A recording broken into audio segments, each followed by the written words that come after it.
नमस्कार, स्वागत है आपका हमारे चैनल पर। मैं हूं आपके साथ शिप्रा सैनी। प्रधानमंत्री नरेंद्र मोदी के पिता पर आपत्तिजनक टिप्पणी करने पर कांग्रेस पार्टी के नेता पवन खेड़ा को गिरफ्तार कर लिया गया है। दिल्ली एयरपोर्ट से पवन खेड़ा को गिरफ्तार किया गया है। आपको ये बता दें कि असम पुलिस ने पवन खेड़ा पर एफआईआर दर्ज की थी, जिसके बाद दिल्ली पुलिस ने एयरपोर्ट से उन्हें हिरासत में लिया है और पवन खेड़ा गिरफ्तार हो चुके हैं।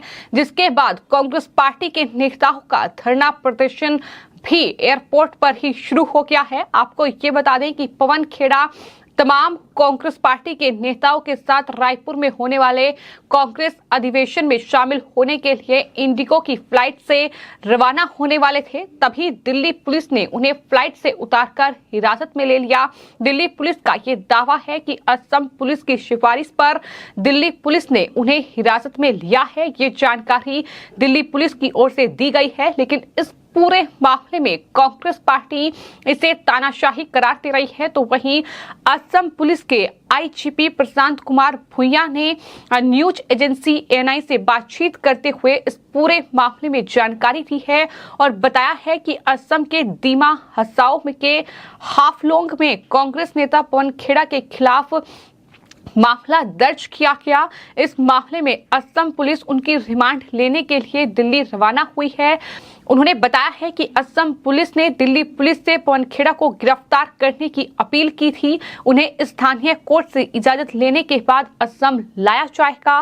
पवन खेड़ा ने हाल ही में प्रधानमंत्री नरेंद्र मोदी के पिता पर टिप्पणी की थी और असम पुलिस की इस कार्रवाई को इसी बयान से जोड़कर देखा जा रहा है। यानी पवन खेड़ा पर लखनऊ और वाराणसी में भी इस पूरे मामले को लेकर एफआईआर दर्ज हुई है, लेकिन असम में भी उनके खिलाफ मामला दर्ज किया गया और इस तरीके से असम पुलिस ने दिल्ली पुलिस से ये रिक्वेस्ट की थी कि वो पवन खेड़ा को हिरासत में ले, इससे पहले कि वो रायपुर पहुंच जाएं, और इस तरीके से उन्हें हिरासत में लिया गया है। कांग्रेस पार्टी के लिए बड़ा झटका है। पवन खेड़ा गिरफ्तार हो सकते हैं, ये जानकारी हमने पहले ही आपको दी थी और अब पवन खेड़ा की गिरफ्तारी हो चुकी है। जाहिर तौर पर उन्होंने अडानी मुद्दे को लेकर जिस तरह से न सिर्फ प्रधानमंत्री नरेंद्र मोदी को टारगेट किया, बल्कि सीधे उनके पिता का अपमान किया, तो इसको लेकर बीजेपी लगातार पवन खेड़ा पर हमलावर नजर आई। लेकिन उसके बाद अब जिस तरीके से उनके खिलाफ एफआईआर दर्ज की गई, उसमें असम में जो मामला दर्ज किया गया, उनकी गिरफ्तारी उस पूरे मामले में हुई है। हालांकि इस गिरफ्तारी के बाद एयरपोर्ट पर ही कांग्रेस पार्टी के नेता धरने पर बैठ गए। दरअसल कांग्रेस नेता पवन खेड़ा की गिरफ्तारी के विरोध में उनके जो साथी उनके साथ रायपुर जा रहे थे, कांग्रेस पार्टी के कई नेता उसमें शामिल थे।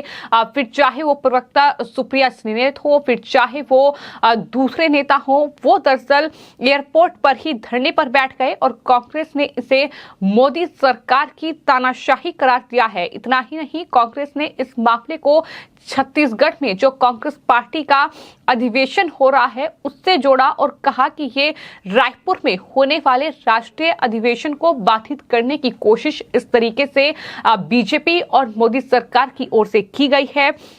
वहीं आपको बता दें, पवन खेड़ा ने भी ट्वीट किया है और कहा है कि मुझे ये कहा गया कि आपके सामान को लेकर कुछ समस्या है, जबकि मेरे पास केवल एक हैंडबैग है। जब फ्लाइट से नीचे आया तो ये बताया गया कि आप नहीं जा सकते। फिर ये कहा गया कि आपसे डीसीपी मिलेंगे। मैं काफी देर से इंतजार कर रहा हूँ। नियम कानून और कानून का कुछ अता पता नहीं है। ये ट्वीट पवन खेड़ा की ओर से किया गया है। आपको ये बता दें कि काफी सिक्योरिटी जो है वो एयरपोर्ट पर इस वक्त दिखाई दे रही है। तमाम जो अर्धसैनिक बल हैं वो एयरपोर्ट पर दिखाई दे रहे हैं। चूंकि असम पुलिस जो है वो दिल्ली पहुंच रही है। पवन खेड़ा को अब स्थानीय कोर्ट जब इजाजत दे देगी तो उसके बाद असम ले जाया जाएगा और जाहिर तौर पर उस पूरे मामले में उनसे पूछताछ होगी। लेकिन ये पूरा मामला जो उनके खिलाफ दर्ज किया गया है, माना यही जा रहा है कि प्रधानमंत्री नरेंद्र मोदी को लेकर उन्होंने जो टिप्पणी की थी, हाल ही में अडानी के मुद्दे पर प्रेस कॉन्फ्रेंस वो कर रहे थे। इस दौरान पवन खेड़ा ने ये कहा था कि अगर अटल बिहारी वाजपेयी जेपीसी बना सकते हैं तो नरेंद्र गौतम दास मोदी को क्या दिक्कत है। यानी प्रधानमंत्री नरेंद्र मोदी के पिता का नाम दामोदर दास मोदी है, लेकिन जानबूझकर उन्होंने गौतम दास मोदी कहा। उस पर उन्होंने माफी नहीं मांगी। उन्होंने कहा कि वो सच में भ्रमित हो गए थे कि आखिर प्रधानमंत्री के पिता का क्या नाम है।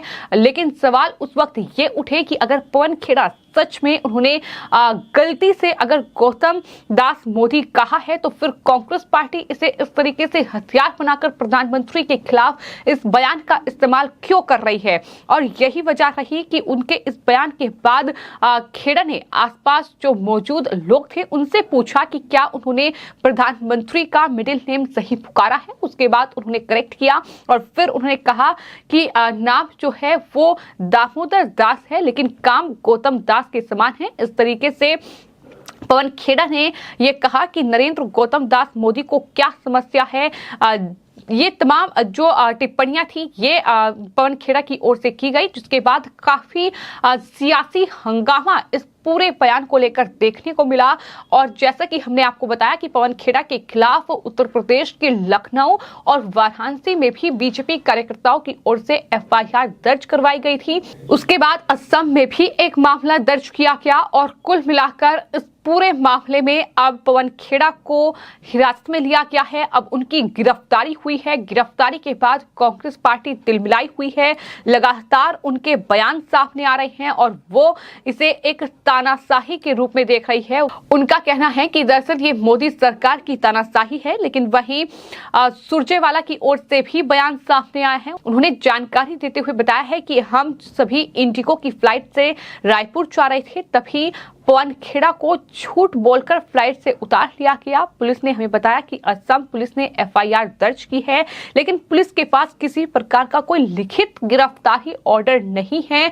ये दावा कांग्रेस पार्टी की ओर से किया जा रहा है और यही वजह है कि उन्हें इस तरीके से दरअसल ये कहा जा रहा है कि ये तानाशाही गिरफ्तारी है। लेकिन वहीं इंडिगो ने भी इस पूरे मामले को लेकर बयान जारी किया है और बताया है कि एक यात्री को दिल्ली एयरपोर्ट पर दिल्ली रायपुर फ्लाइट से नीचे उतारा गया है। इसके बाद कुछ और यात्रियों से नीचे उतारने का फैसला कुछ और यात्रियों को लिया गया। हम अथॉरिटी के निर्देशों का पालन कर रहे हैं। फ्लाइट में देरी हुई है, यात्रियों से माफी मांगी है और उसके बाद कहा है कि दूसरी फ्लाइट में उन तमाम यात्रियों को रवाना किया जाएगा। तो कांग्रेस पार्टी का छत्तीसगढ़ के रायपुर में ये राष्ट्रीय अधिवेशन होना है और इसी अधिवेशन में पवन खेड़ा जा रहे थे, लेकिन उसी वक्त दिल्ली एयरपोर्ट पर उन्हें दिल्ली पुलिस ने गिरफ्तार कर लिया। असम पुलिस ने दिल्ली पुलिस से रिक्वेस्ट की थी कि एफआईआर पवन खेड़ा के खिलाफ दर्ज है, ऐसे में उन्हें गिरफ्तार कर लिया जाए। और उसके बाद अब एक बार फिर से राजनीतिक सियासी बवाल जो है वो पवन खेड़ा की गिरफ्तारी पर शुरू हो गया है। जिस तरीके से पवन खेड़ा ने प्रधानमंत्री नरेंद्र मोदी के पिता को लेकर टिप्पणी की थी, जाहिर तौर पर उसी मामले में पवन खेड़ा पर ये एक्शन देखने को मिला है। फिलहाल आपकी इस पूरे मामले पर क्या राय है, हमें कमेंट बॉक्स में जरूर लिखें और चैनल को सब्सक्राइब करें। धन्यवाद।